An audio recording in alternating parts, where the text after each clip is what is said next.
세상에는 교회를 포함해서 많은 지도자가 있습니다. 이 많은 지도자에게 사람들이 원하는 것은 무엇입니까? 지도자들에게 원하는 것 중 하나는 초심, 즉 지도자가 될 때 다짐했던 마음을 잊지 않고 끝까지 같은 마음을 품고 나가기를 원하는 것입니다. 저도 이 지역에서 목회를 하면서 들었던 제안 중에 하나가 초심을 잃지 말라는 것이었습니다. 초심을 잃지 않고 같은 마음으로 삶을 마무리하는 것은 쉬운 일이 아닙니다. 왜냐하면 세상이 변하기 때문입니다. 세계 정치 지도자들, 과연 초심을 잃지 않은 자는 몇 명이나 되겠습니까? 교회 지도자들, 목사님들, 과연 초심을 잃지 않은 사람들은 몇 명이나 되겠습니까? 오늘 말씀을 통해 살펴보고자 하는 자는 바로 기드온입니다. 하나님께서는 기드온을 하나님의 사사로 불렀습니다. 즉 지도자로 불렀습니다. 기드온이 사사가 될 때, 하나님께서 이스라엘의 사사로 불렀을 때 그가 가졌던 처음의 마음은 무엇입니까? 기드온이 가졌던 처음의 마음은 나는 약한 자입니다. 우리 집안은 므낫세 중에서 가장 약한 집안이고 나는 내 집에서 가장 작은 자입니다. 라고 그는 약한 자라고 고백을 했습니다. 하지만 하나님이 함께 하시면 큰 용사가 될 것이다 라고 고백을 했습니다. 기드온은 연약한 자입니다. 기드온은 미디안이 두려워서 그 포도 틀에 들어가서 숨어서 거기서 타작을 했습니다. 기드온은 대답할 때 나는 약하고 우리 집안에서 가장 약한 자입니다 라고 고백을 했습니다. 기드온과 미디안이 전쟁을 하기 전에 하나님께서는 기드온에게 이스라엘을 구원하시겠다라고 약속하셨습니다. 그러나 하나님이 이스라엘을 구원하겠다라는 약속을 주었지만은 그는 여전히 전쟁하기 전에 마음이 두려워서 떨고 있었습니다. 그때 하나님께서 너가 두려우면은 너와 너의 부하를 데리고 한번 적진에 가봐라 라고 말을 해 주었습니다. 또 기드온이 전쟁을 하기 전에 마음이 두려우니까 그가 말합니다. 하나님께서 나에게 기적을 베풀어 주면은 내가 전쟁에 나가겠습니다. 그러면서 기드온이 원했던 표적은 여기 양털이 있으니까 여기에만 이슬이 젖고 다른 땅은 다 마르게 하여 주십시오 라고 기적을 요구했습니다. 하나님께서는 그렇게 하셨습니다. 그리고 기드온이 다시 기적을 구합니다. 이번에는 반대로 양털에는 이슬이 없고 그 주위에 있는 땅만은 이슬이 있게 해 주십시오 라고 하나님께 표적을 원했습니다. 하나님께서는 그가 원한 표적대로 했습니다. 기드온은 하나님이 선출한 300명의 용사와 함께 미디안 전쟁을 해야 합니다. 이 전쟁에 대한 두려움이 있습니다. 그때 너가 두려우면은 네 부하와 함께 한번 적진에 가봐라 라고 말합니다. 이처럼 기드온은 전쟁을 하기 전까지 하나님 앞에 고백했던 모습은 어떤 모습이었냐면 나는 연약한 자입니다 라는 그러한 고백이었습니다. 그러기에 기드온은 자기가 연약하기에 하나님이 하시는 모든 말씀에 온전히 순종했습니다. 기드온이 연약할 때마다 하나님께서 나타나서 기드온에게 말을 합니다. 하나님께서 기드온에게 말합니다. 내 집에 있는 바알신과 아세르상을 다 무너뜨려라. 기드온은 연약한 자에게 하나님의 말씀에 순종하고 그 모든 것을 다 부숴버립니다. 그러고 나서는 하나님께 예배를 했습니다. 기드온을 따르는 사람들이 13만 5천 명이란 전쟁을 하기 위해서 3만 2천 명이 모였습니다. 하나님께서는 말을 합니다. 3만 2천 명이 너무 많다. 너희가 이 전쟁으로 인해서 두려워 떨고 있는 사람들은 그냥 보내라 라고 말을 했습니다. 그래서 2만 2천 명이 그냥 집으로 되돌아갑니다. 하나님께서 다시 말합니다. 10,000명도 많다. 그러니까 너는 내 군사들에게 물가로 가서 물을 먹게 해라 라고 말을 합니다. 이때 군사들이 물가에 가서 물을 먹는데 그냥 무조건 엎드려서 물을 먹는 사람이 있는가 하면은 다리를 구부리고 물을 손에 떠서 개처럼 핥아 먹는 사람이 있었습니다. 하나님께서 말씀하시기를 개처럼 물을 핥아 먹는 300명을 너가 선택하라 라고 해서 300명이 남게 됩니다. 300명이 13만 5천 명이랑 싸운다는 것은 한 명이 4만 5천 명이랑 싸우는 것과 같은 그러한 상황입니다. 이런 싸움에서 기드온은 승리를 합니다. 기드온은 나는 연약한 자입니다. 하나님이 함께 하시면 나는 큰 용사입니다.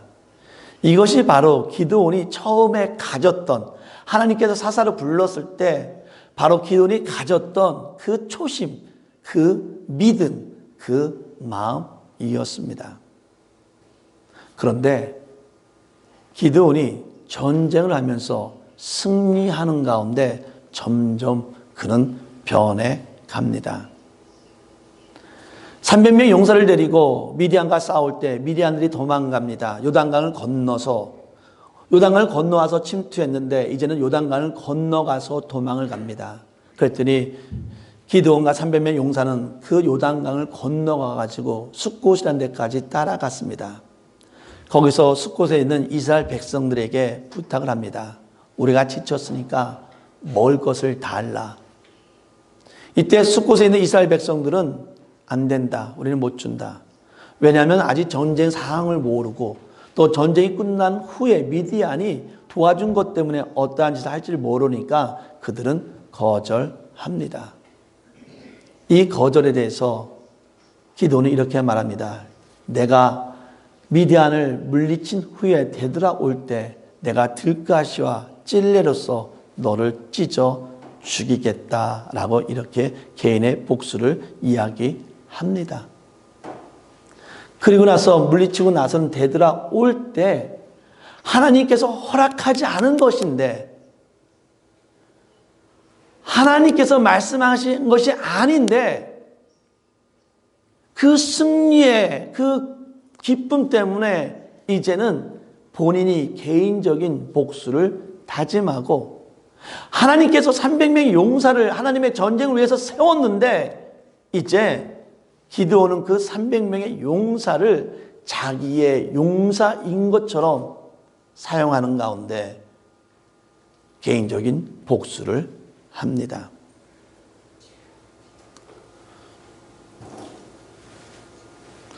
기드온은 분일에 사는 그 이스라엘 백성들에게 똑같이 부탁을 합니다. 우리가 힘드니까 먹을 것을 달라라고 분엘에 사는 이스라엘 백성들에게 부탁을 합니다.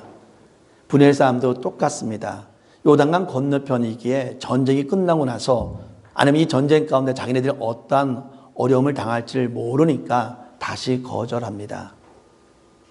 그러면서 이 기드온이 또 이야기합니다. 내가 되돌아올 때 너희가 세운 망대를 내가 다 부숴버리겠다. 이건 역시 하나님께서 허락하지 않은 겁니다. 왜? 그들도 하나님의 백성이니까. 하지만 기드온은 그가 약속했던 것처럼 되돌아올 때 그 망대를 다 무너뜨리는 그런 개인적인 복수를 하는 것을 볼 수가 있습니다. 기드온은 세바와 살문나를 포로로 잡았습니다. 그리고는 그 미디안의 왕인 세바와 살문나를 포로 잡고 그에게 다시 물어봅니다. 너네가 다볼에서 죽인 내 형제들, 다볼에 있는 형제들을, 내 형제들 너희가 어떻게 했냐? 그들이 죽였다고 합니다. 너희가 만약 살려놨으면 나도 살려줄 텐데 너희가 그들을 내 형제를 죽였기에 나도 너희를 죽이겠다 하면서 결국은 개인적인 복수를 실행을 합니다. 이런 전쟁에 승리하면서부터 그가 조금씩 마음이 변하면서 그런 개인적인 하나님이 원치 않는, 하나님 말씀에 순종하지 않고 하나님에게 물어보지 않고 사는 개인적인 복수를 하는 모습을 볼 때 기드온이 처음에 가졌던 나는 연약한 자입니다. 하나님이 함께 하시면 나는 승리할 수 있습니다. 라는 이 모습들은 이젠 기드온에게는 찾아볼 수 없습니다. 전쟁을 마친 후에 그 이스라엘 백성이 기드온에게 부탁을 합니다. 당신이 우리의 왕이, 당신의 자손들이 우리의 왕이 되어 주십시오. 라고 부탁을 할 때 기드온은 아니, 나는 당신들의, 우리 자손은 당신의 왕이 될 수가 없습니다. 오직 하나님만이 너의 왕이 될 수 있습니다. 라고 이렇게 대답을 합니다. 그러면서 기드온이 그들에게 역제안을 합니다. 너희가 전쟁에서 탈취한 그 귀걸이를 나에게 달라라고 말합니다. 근데 그 적진에서 탈취한 그 귀걸이는 그냥 귀걸이가 아니라 다 그 가스tum에 의해서 그들은 금 귀걸이를 달고 있는 거예요.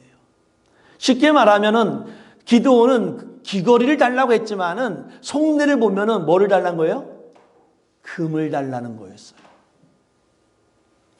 그러니까는 이 이스라엘 백성들이 오케이, 당신이 달라고 했으니까 내가 바치겠습니다. 쉽게 말하면은 왕이 명령한 것을 왕의 명령에 순종하는 것처럼 이스라엘 사람들은 그 기드온에게 제물을, 그 귀걸이를 바쳤다는 겁니다.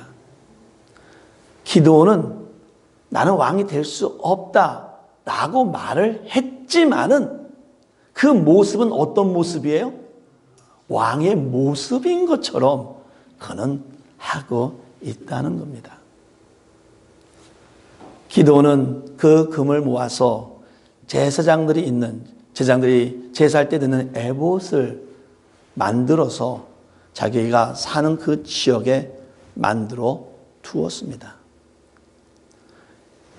기드온은 이렇게 하면 안 돼요. 왜? 그 에봇은 레위만이, 제사장들만이 입을 쓴 옷이었습니다. 그런데 기드온은 므낫세 지파예요. 그리고 하나님께서는 그런 어떤 형상을 만들지 말라고 이미 십계명을 통해서 그에게 말씀해 주었어요. 하지만은 기드온은 그 에봇을 만들어 두었다는 거예요. 쉽게 말하면 하나의 형상이 되어서 많은 사람들이, 그 이스라엘 백성들이 그 형상에 뭐하는, 절하는, 우상을 섬기는 모습에 빠지게 되었습니다. 그래서 오늘 성경 말씀에 그래서 그것이 이스라엘 백성에게는, 기드온에게는 올무가 되어서 저기 성경 말씀처럼 이스라엘이 그것을 음란하게 위함으로 라고 되어 있습니다.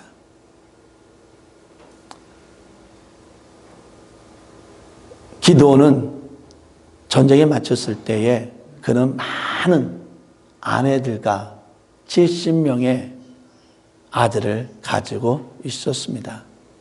이것은 어떤 모습입니까? 왕들이 누렸던 모습이었습니다.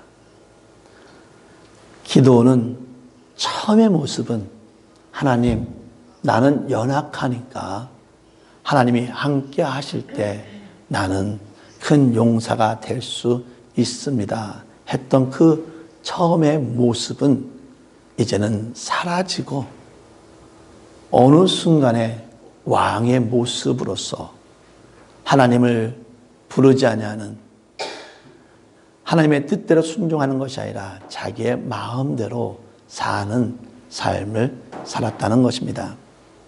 사랑하는 성도 여러분, 여러분은 하나님만 의지하고 하나님께 순종하겠다는 마음을 지금도 간직하고 있습니까? 내가 처음에 그 하나님의 그 은혜를 체험했던 그 모습을 가지고 지금 살아가고 있습니까? 아니면은 기드온처럼 그 처음에 누렸던 그 아름다웠던 신앙의 모습은 이미 사라지고 형식적인 모습을 가지고 살아가고 있습니까? 우리 교회가, 우리 귀한 성도가 이 초심을, 처음의 마음을, 처음에 그 첫사랑을, 처음에 그 믿음을 간직하면서 주님이 다시 오실 때까지 그 믿음을 유지하기를 원하고 예수 안에 순종하기를 원합니다. 이 시간을 잠깐 다 같이 기도하기를 원합니다. 하나님, 먼저 우리 교회 담임 목사 윤기준 목사가 처음에 가졌던 그 믿음을 계속 유지하면서 목회 사역을 감당하게 하여 주시고, 하나님, 우리 로또 나사렛 교회가 처음에 가졌던, 우리 성도가 가졌던 그 처음의 믿음을 계속 유지하면서 주님 다시 오실 때까지 믿음 생활할 수 있도록 인도하여 주시옵소서. 우리 이 시간 잠깐 다 같이 묵상으로 이 시간을 잠깐 기도하기를 원합니다. 기도하겠습니다. 할렐루야. 사임하신 하나님 아버지 감사합니다. 우리 로톤교를 세워주시고 하나님 아버지 이 교회 안에서 믿음 생활할 수 있도록 인도해 주셨으면 너무나 감사드립니다. 하나님 아버지, 우리 각자가 생각할 수 있도록 인도해 주시옵소서. 내가 처음에 누렸던 그 믿음을, 처음에 간직했던 그 사랑을 지금도 유지하고 있는지, 아니면 그 열정을 내가 여전히 갖고 있는지, 아니면 이미 그 열정은 사라지고 형식만 남아있는지, 내 신앙이 지금 변질되고 있는지 하나님 생각해보게 하여 주시고, 하나님 아버지, 우리의 신앙이, 우리의 모습들이 더욱더 하나님의 자녀로서 온전한 믿음을 유지하며 주님 다시 올 때까지 나간 자 될 수 있도록 인도하여 주시고, 하나님, 우리가 그 모습을 가지고, 이 연약한 자가 그 모습을 가지고 살아갈 수 있도록 인도하여 주시옵소서. 모든 영광을 주 앞에 드려오며 예수 이름으로 기도합니다. 아멘.